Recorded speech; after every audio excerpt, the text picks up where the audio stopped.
വന്നു കഴിഞ്ഞാൽ ചെന്നൈക്കാവ് ബസ് സ്റ്റോപ്പിൽ ബസ് ഇറങ്ങിക്കഴിഞ്ഞാൽ നമ്മൾ നേരെ വരുന്നത് ഭഗവതി ക്ഷേത്രത്തിലേക്കാണ്. ഭഗവതി ക്ഷേത്രം എന്ന് പറഞ്ഞാൽ ഈ പ്രധാന സ്ഥലങ്ങളിൽ ഭഗവതിയും യവനീശനും രണ്ട് പ്രതിഷ്ഠയാണുള്ളത്.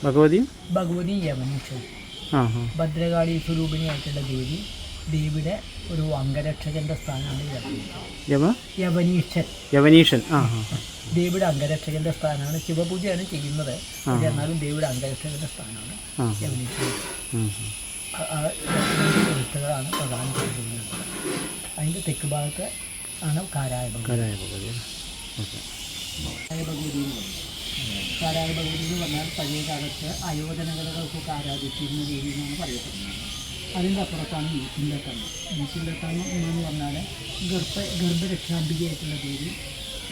സ്ത്രീകൾക്ക് ഗർഭസംബന്ധമായിട്ടുള്ള ബുദ്ധിമുട്ടുകളൊക്കെ ഒഴിവാകാനും നല്ലൊരു കുഞ്ഞായിട്ട് വളരാനും വേണ്ടിയിട്ട് ഗർഭരക്ഷാ പൂജ ഒക്കെ നടന്നു വരുന്നുണ്ട്. ഗർഭിണിയായി കഴിഞ്ഞാൽ ഗർഭരക്ഷാ പൂജ തുടങ്ങും. അതിന് മുന്നേ സന്താനലബ്ധിക്ക് വേണ്ടിയിട്ട് സന്താന പൂജ ചെയ്യുന്ന സമ്പ്രദായമുണ്ട്. അത് കഴിഞ്ഞ് ഗർഭിണിയായി കഴിഞ്ഞാൽ ഗർഭരക്ഷാ പൂജ.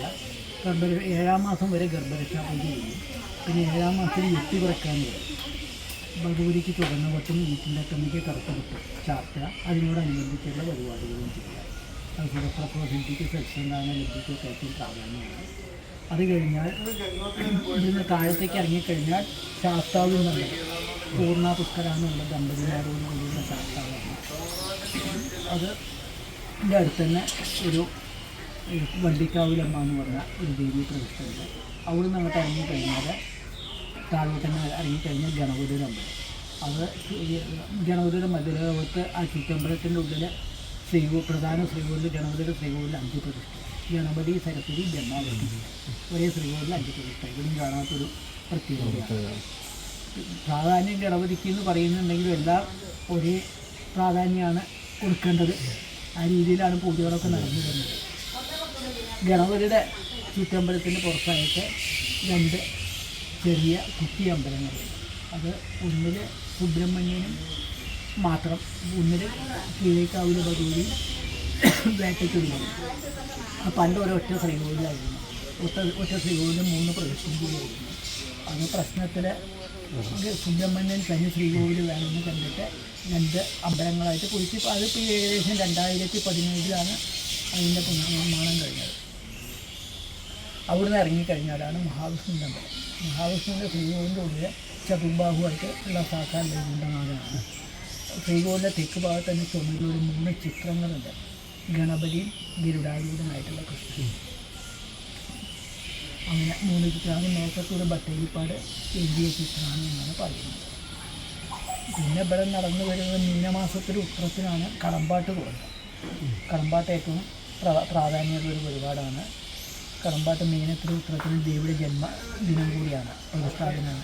അന്ന് പാട്ട് കൂറിടുന്നതിൻ്റെ മുന്നോടിയായിട്ട് ഇന്നും തന്നെ ആ പഴയ കാലചരിത്രം, ആ പഴയ എന്താ പറയുക, ഈ നടന്നുവരുന്ന ഇത് മേക്കത്തൂര് ഭട്ടേരിപ്പാടിൻ്റെ മച്ചിലെ ദേവി എന്നുള്ള സങ്കല്പത്തിൽ അവിടെ വെള്ളരി പൂജ ചെയ്ത് വന്നിട്ടാണ് ഇവിടെ പാട്ട് കൂറുകൾ ദേവിയെ പ്രോത്സാഹിപ്പിക്കുന്നത്. പിന്നെ പറയാനുള്ളത് ഇവിടുത്തെ വഴിപാടുകളെക്കുറിച്ച് പറയുകയാണെങ്കിൽ സന്താന ലബ്ധിക്ക് വേണ്ടിയിട്ട് സന്താന പൂജ, ഗർഭിണിയായി കഴിഞ്ഞ ഗർഭരക്ഷാ പൂജ, അതേപോലെ കുട്ടികൾക്ക് വിദ്യയ്ക്ക് വേണ്ടിയിട്ട് സാരസ്വത പൂജ, പിന്നെ മംഗല്യകാര്യത്തിന് മംഗല്യ പൂജ, അങ്ങനത്തെ വഴിപാടുകളൊക്കെ നടന്നു വരുന്നുണ്ട്. പിന്നെ ഗുരുതിയാണ് വേറൊരു പ്രധാന വഴിപാട്. കളമ്പാട്ടിന് പുറമെയുള്ളൊരു വഴിപാട് ഗുരുതിയാണ്. അത് പാട്ടും ഗുരുതിയും കൂടി ഒന്നിച്ച് നടക്കലില്ല. പാട്ടിൻ്റെ അവസാനം താലപ്പൊലി കഴിഞ്ഞാൽ അതിൻ്റെ 7-ാം പൂജയ്ക്കാണ് ഗുരുതി വഴിപാട് വരുന്നത്. അത് 2 വൈകുന്നേരമാണ് നടക്കുന്നത്. പിന്നെ ഇവിടേക്ക് വരുന്ന റൂട്ട് എന്ന് വെച്ചാൽ NH വഴി വരികയാണെങ്കിൽ പുത്തനത്താണിയിൽ നിന്ന് തിരുനാവായ റോഡിന് വന്നിട്ട് ചെന്നൈക്കാവ് ബസ് സ്റ്റോപ്പുണ്ട്. ട്രെയിനിന് വരികയാണെങ്കിൽ തിരുനാവായ കുറ്റിപ്പുറം അല്ലെങ്കിൽ തിരുനാവായ ഇറങ്ങിയിട്ട് തിരുനാവായ വന്നിട്ട് തിരുനാവായയിൽ നിന്ന് പുത്തനത്താണി റൂട്ടിൽ വന്ന് ചെന്നൈക്കാവ് ബസ് സ്റ്റോപ്പിലേക്കാണ് നിങ്ങൾക്ക് വരുന്നത്.